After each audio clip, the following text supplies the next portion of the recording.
Good evening and welcome to a very special edition of previously unseen clips from this series of Would I Lie to You. Joining David Mitchell tonight, Dermot O'Leary, Kirsty Young, Stephen Mangan, Sarah Millican, Richard Osman, Izzy Sooty, Greg Rutherford, Joan Bakewell, Jason Manford, Susan Cowman, Mel Gedroich and John Richardson. And joining Lee Mack tonight, Warwick Davis, Josh Widdicombe, David Harewood, Matt Dawson, Carol Kirkwood, Bob Mortimer, Paul Hollywood, Joanna Scanlon, David O'Doherty, Charles Dance and Gok Wan. And so to round one, Home Truths, where our panellists each read out a statement from the card in front of them. To make things harder, they've never seen the card before, so they've no idea what they'll be faced with. And it's up to the opposing team to sort the fact from the fiction. Charles is first up.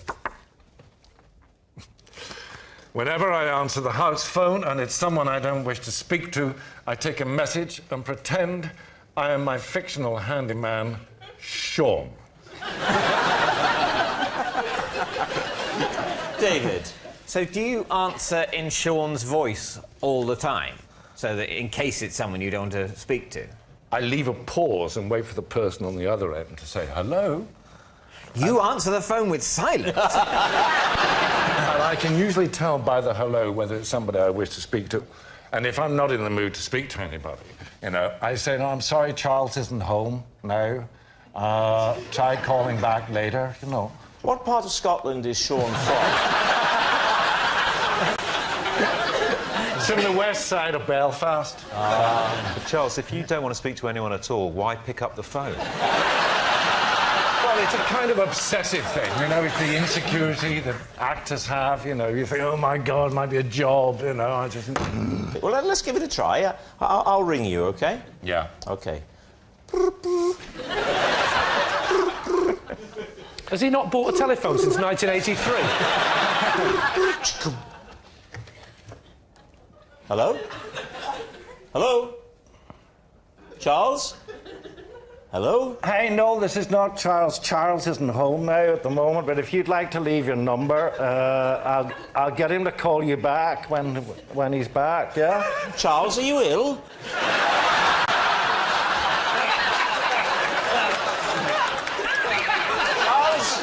Charles, I'm calling for an ambulance now.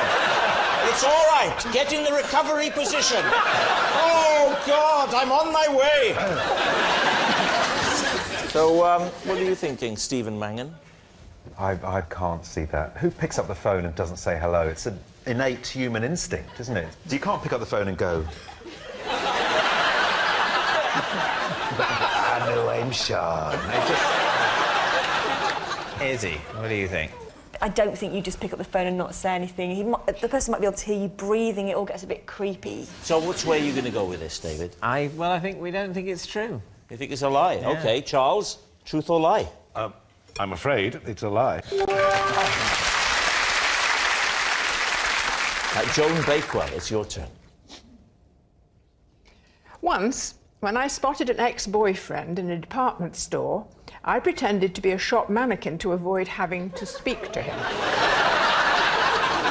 Lee? Well, I know what I want to see. Yeah. Yeah. Oh, sorry, no, it's probably different. Sorry. You want to see the mannequin thing? Oh, right. Oh, yeah, whatever. Do that, yeah. Do that, but then we do mine, yeah? I would like to see the mannequin impression. Well, it was in the department where they used to sell a lot of fabrics, and they used to have mannequins draped in just swathes of cloth. So I grabbed a swathe of fabric and just dragged it across my shoulder, and it was full length. Where was this? Well, we haven't said where it was. It was in Dickens and Jones on Regent Street. Oh, lovely. And when was this? Oh, it's a long time ago, early in the 60s. Surely you weren't old enough to shop on your own in the early 60s, Joe? So gallant. No, I'm kidding, I believe you.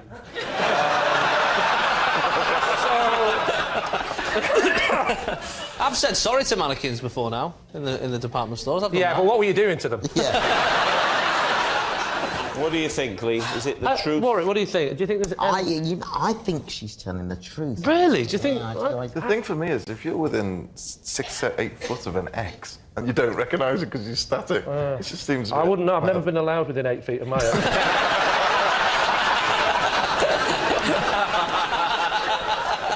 Go on, then. I'll say it's a lie. OK, they're saying it's a lie. Joan, was it the truth or was it a lie? It's a lie. Dermot, you're next. I sometimes move bowls and plates from the bottom to the top of the pile so they don't feel left out. Lee? How much time have you got on your hands? Is this system only for the plates and the bowls, nothing else? It's for the side plates, big plates, yeah, and your regular bowls. So, for example, if the 4 have gone in the dishwasher and there's, say, 2 left, I like those 2 guys to be first up next time, which I do understand attributes some kind of personality to an inanimate object. That's why they put you on David's side.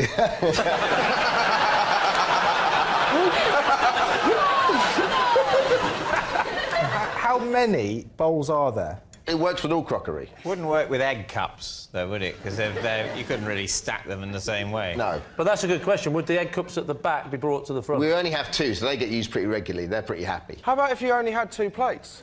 Dermot can't have 2 plates. Thank you, Rob. Imagine the sort of dinner parties he has. Imagine who's coming to those dinner parties. Cowell, Walliams, McPartlin, Donnelly. Ant and Det, they're using the egg cups as bowls. When was the last time, if you can remember, that you actually thought it's time for a change? Let's move these fellas out of the way. Let's bring these guys up. How recently was that? Oh, last week. Really? Last week, yeah. There was 1 single plate there, and I thought, when did that guy last get used? Yeah. I'm thinking at least a fortnight. He's got to go to the top. Dermot, how do you keep track of how many pills and tablets you're meant to take in any one day? Do you have a system, or does your carer really oversee all of that? What does your wife think? Weirdly, I only told her about it a couple of weeks ago. Are you worried that your wife's doing the same thing? And What? so... Very good, yeah. That's a good point. Dermot, you call them guys. Are there no lady plates, lady bowls? No, I mean, that's a catch-all term. Some bowls have a femininity about them, yeah. But no, they're sort of, you know, omnisex. Oh, OK. I don't mind being called guys. Well, you're only one. You're a guy, yeah? Yeah. It's a very middle-class thing, I think, calling... parents would call their children guys. That always makes you want to vomit. Yeah, true, isn't it? You guys want to help with the washing up? Oh, yeah. The worst one is, come on, guys, let's do the washing up. And they go, you're not my real dad. Well, there we are. Lee, what do you think? Do Dermot's words have the ring of truth about them? Josh? I think so. Matt Dawson, which way are you leaning? Lie. So, Lee, you have to have the casting vote. We're going to say that it is, in fact, true. You're saying true. Dermot O'Leary, were you telling us the truth, or were you telling a lie? I was telling you... the truth. Oh, well done. Give it that.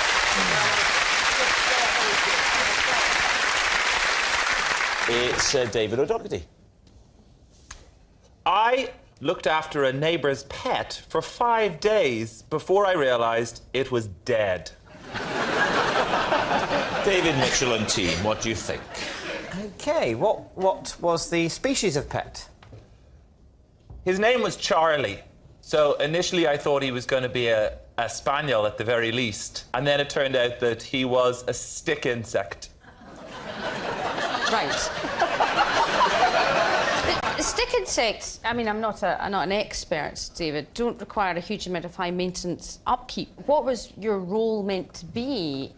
Step 1, greenhouse, eucalyptus into the cage. Eucalyptus? Eucalyptus. Wasn't a koala bear. Step 2, water squishy gun. Squish, squish, 5. 1, 2, 3, 4, 5. So you drowned it? And because I felt that he might be a bit unhappy, I would take him out into the garden for this. And when the wind blew, he had little aerials, and they'd You know what I mean? Just like a stick insect. So I thought he was alive. Oh, so the wind gave you the impression that it was moving. I'm alive. I'm dead. Alive. That's how you'd know. What's the spraying for? To simulate the monsoon environment. So they come from a part of the world where there's a regular daily 25-second monsoon. Yeah. I think if I'd taken him out, then obviously I would have seen that... Out of what? The cage. Right. Cage. So you didn't... Well, we say cage. He was in a tight... You're supposed to be on my team. I know, but I know that's what they're thinking. So I'm trying to help them on by going, what, you mean that thing that little sticks could get through a cage? Good question. It's a very tight mesh. Let's call it a glass cage or a tank. No, because... No, they couldn't breathe then. No, you don't have a lid on it. You have a... Oh, actually, no, good. I was going to say you have a will mesh. You stop designing hutches for stick insects? So how did you eventually know that he was dead?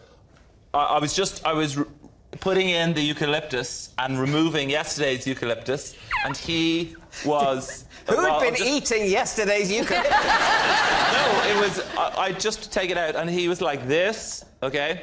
And then when I took it out, it brushed past him, and he just reacted like this. And you know... Yeah. That's a fair description.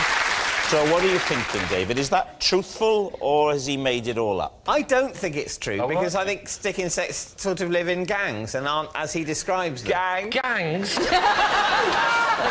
What's the collective noun for lots of stick insects? Trees. Do you two think it's true? Because I'm very happy to defer. It has the ring of truth to it. I would go for... I'll say false. Susan says lie. Richard? I say true. You say true. David? Well, I think it's a lie, so... You think it's a lie? You're saying it's a lie. OK, fair enough. David, they think you're telling a lie. Were you telling a lie, or were you telling the truth? This is a 100% trustworthy face, and it was telling the absolute truth. Sorry.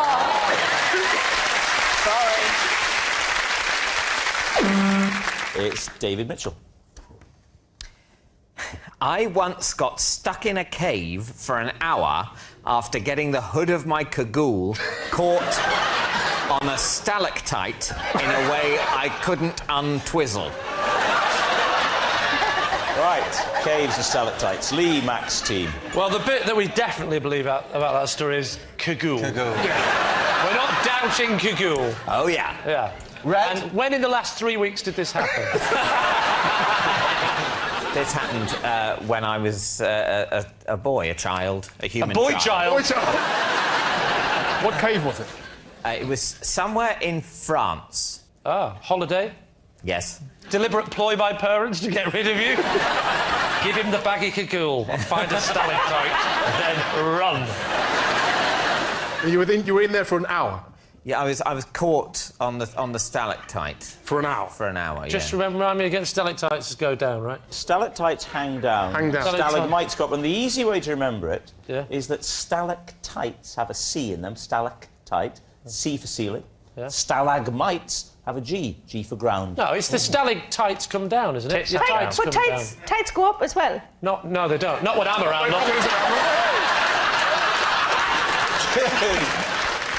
How did you eventually escape? My dad came and released me. So you're with your family on this trip? Well, they were sort of... It took them an hour to find you. I would have thought, if I'd have lost you and you'd have been my child, it would have been 6 or 7 days. Right, so what are you thinking, Lee? Could this be true? What do you think? I'm going to go for a lie. You think it's a lie? Bob? Lie for me, Lee. Lie. Lie. David? It's a lie. Yes. Joanna, you're next. I used to vet potential boyfriends by getting them to play me at darts. I could tell more about them in one game than I could on 10 dates. David? So, what was it about their darts playing that told you things about their personality? Stance. It's the sort of liquidity of the way they stand in that position. The liquidity? But was this linked to, you thought, their character or their physical prowess, if I can put it that way? It's character. It was all about the character. Well, here's the thing, because one of our panellists is quite accomplished at darts. Oh, yeah. It's Lee. So, Lee, would you demonstrate? Yes. And then we could ask Joanna to analyse and come to her own conclusions. You're good at darts? I've been known to do double tops, I think you know what I'm saying.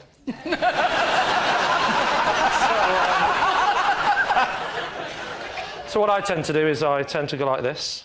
That's the line. And then I'll take my dart. Where's the board, sorry? That's a good question. That's what I was thinking. That's the first thing I'd do is I'd go, hang on, there's no board. Because I know what I'm doing. And then I would take the dart, I will lean forward with all the weight on the right leg, keeping it straight, of course. I'm not an idiot. I'll then raise the hand, the little finger, note the little finger is in the air. It's weight. If I put it down, I will fall to the left. I have to ballast myself with the finger out.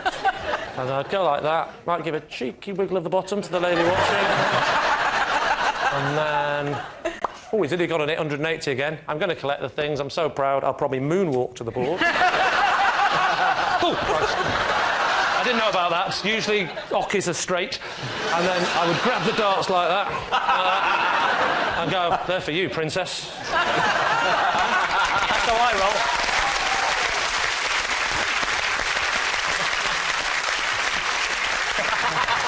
Now then, you've seen a fulsome display. So what judgments, what conclusions would you have come to about Lee from that? You all saw it. There's evidence there of the kind of... It's about a certain sort of flow. Yes. And I think Lee gives quite a good impression of being a bit of a moron. It's true, he does. But, he does. But what I think that belies is the fact that underneath it he is a bit of a kind old softy. Yay! Yay! And that's kind of what I'm looking for. So, David, what do you think? Kirsty, what do you think? I would tend to think it's true. Craig? Yeah, I sort of think the same. Can I say I'm sort of 70%? I'm not 100%. What percent are you? 50. You're 50? Well, the thing is, it could be either, that's the thing. Well,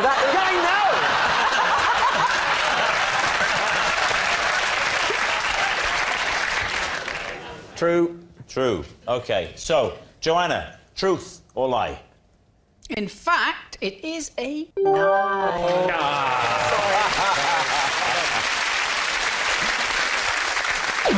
It's Gok. Right. I always use 2 toothbrushes to brush my teeth, one for the top set, one for the bottom. David's team. I believe it. Can I just check? When you say one for the bottom... How do you tell the two apart? Different colours, one pink and one blue. Always pink up top, always blue down below. Just talk us through it. So Right. you're in the bathroom. Yeah. Yeah. OK, so I'm in the bathroom, I have my shower, I fully body moisturise... I can vouch for all of this. And then I go to brush my... And it's quite a big ritual for me, because when I was younger, I was bullied by the way that I look, you see, so... I think it's fair to say, Gok, you weren't bullied by the way you look, were you? Because of the way I looked. Yes, so absolutely. It's an important distinction. Yeah, absolutely. Otherwise, you're being bullied by a concept, aren't you? This is true. Thanks for pointing that out. I'm feeling slightly bullied again. Thank you very much indeed. Well, you can see how it started, can't you? So, as I was saying, I was bullied, and one of the big reasons was because of my big teeth and my big smile. And so I was always very, very aware of how big my Why mouth are you looking is. at Stephen, Rob? Well, I thought they might have met at a support group. I don't... Teeth Anonymous. What are you talking about? What do you think? Izzy? I think this is definitely true. He's very plausible in his chat, but I can't see someone doing that. I'm going to say lie. OK, so, Gok, truth or lie? Was a lie. That was Richard Osman, you're next. When I was a child, I created a superhero called Snooker Table Man. He had 3 key skills and 1 mortal enemy. Lee? Let's start with the obvious. Who's the mortal enemy of Snooker Table Man? Vampire Ray. Not... It was based loosely around Ray Reardon. Ray Reardon? What were his 3 skills, Richard? A lot of his skills didn't have an awful lot to do with snooker, I'll be honest with you. He took on the form of a snooker table, because then he could get... Whoa. What? Just one question to clarify. What the hell are you talking about? Right. Snooker table man he would take on the form of a snooker table in the same way that the TARDIS would take on the form of a phone box. It's not crazy. And he would be able to go into the houses of very rich and successful and famous people. It's not like the spy on TARDIS, is them. it? The TARDIS is the vehicle that the superhero, for want of a better word, travels round in. Yeah. If you're snooker table man and there's a child trapped in a building, and you go, what are we going to do? Don't worry, it's snooker table man. And then you turn into a snooker table and you go, now what? And I go, that's all I can do. So what was his purpose? What did he do? His purpose was to go into the houses of very rich people who were trying to, for various reasons, take over the world. And he would... Firstly, he would report back on them, because he had wireless transistors in the pockets. Whoa. So he would... So he would go into the houses of very, very rich people... Right, admit that is a good disguise if you want to get into... No, it's a terrible disguise. It's a terrible disguise unless the person in question has ordered a snooker table. Otherwise, they'll go, it's the worst disguise in the world. They'll go, the hell did that come from? Do you think any rich person, if they were given a delivery of a snooker table, wouldn't go, oh, lovely, a snooker yes, table? Yes, they would. Yeah. But you didn't say you were given delivery. You said you suddenly appeared in an empty room. No, I didn't. What do you mean, what, transport So you myself? knock on the door and you go, hello, I'm here to give you a snooker table. You are... That was it. That was your... Now you're making it sound ridiculous.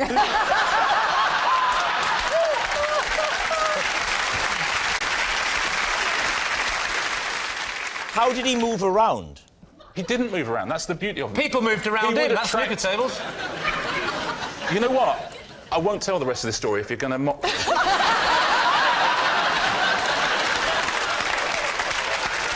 What are the other powers you haven't told us about? Yeah. Well, I've given you the two. And the third what was one the second one? Transistors and pockets. The transistors, yeah. The ability to transmit information. Who to? And to... Oh, who do you think, if we're trying to save the world, who do you think he's transmitting to? Steve Davis. Firstly, me.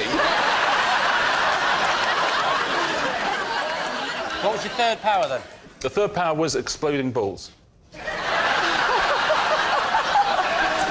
how would he use his exploding balls? In what situation would he want his balls to explode? Finally, a sensible question. If I've received enough information that the person whose home this snooker table is in is up to no good, is up to nefarious activities. Yes. OK? The next time they're playing a game of snooker, I can then make those balls explode at will. If you were playing this game in Wales, you wouldn't call it snooker. Snooker. Snooker. Yeah, snooker. Because we don't like the oo sound. It's the same with tooth. We'd say tooth. Yeah, and likewise, we don't like the Welsh.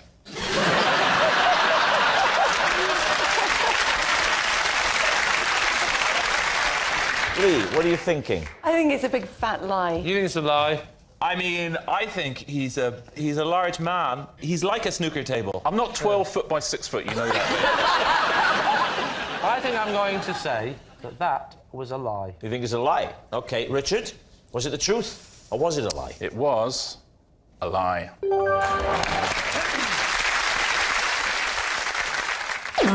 It's John Richardson. When I was a child, I was told to stop stalking a clown. Why were you stalking a clown? Because I liked him. How old were you, John? 9. What was the name of the clown?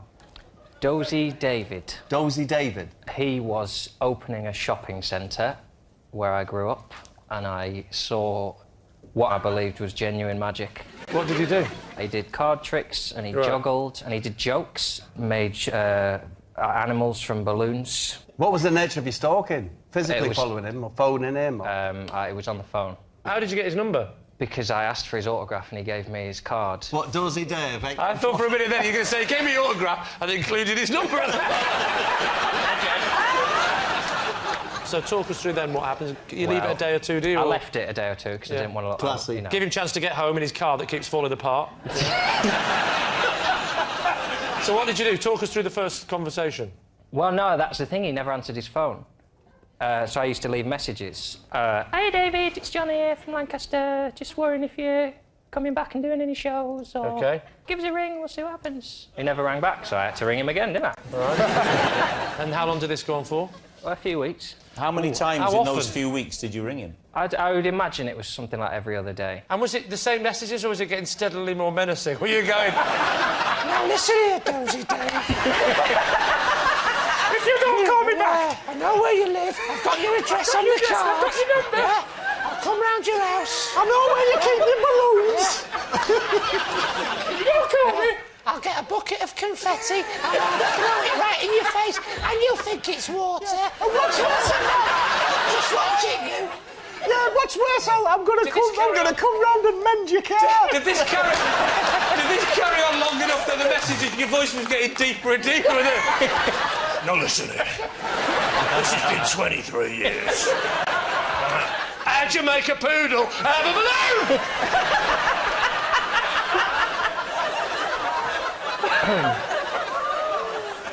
How did it end then, John? It ended very upsettingly when his wife or girlfriend answered the phone and said, David says, will you stop calling the house?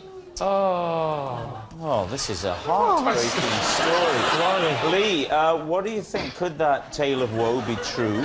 I think it fits his character profile. Sweet. I think it's probably true. So is it, David? I think it's true. True? For me, OK, yeah. we'll say You all think it's true. John, true. were you telling the truth or were you telling a lie?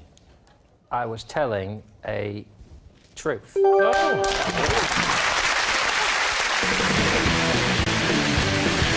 Lee, how do you know Ian? This is Ian.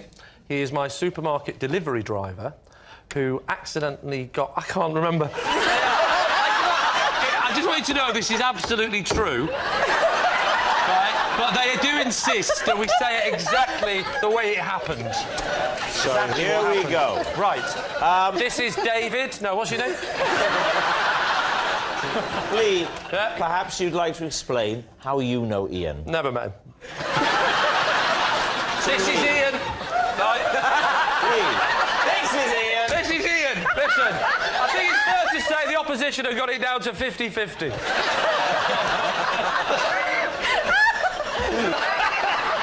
So, Lee, how do you know Ian?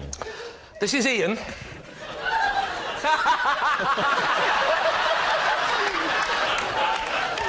Ian, do me a favour, could you sellotape that to your face? Right.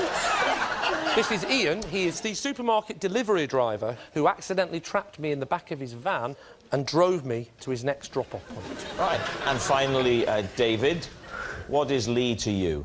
Not Lee, sorry.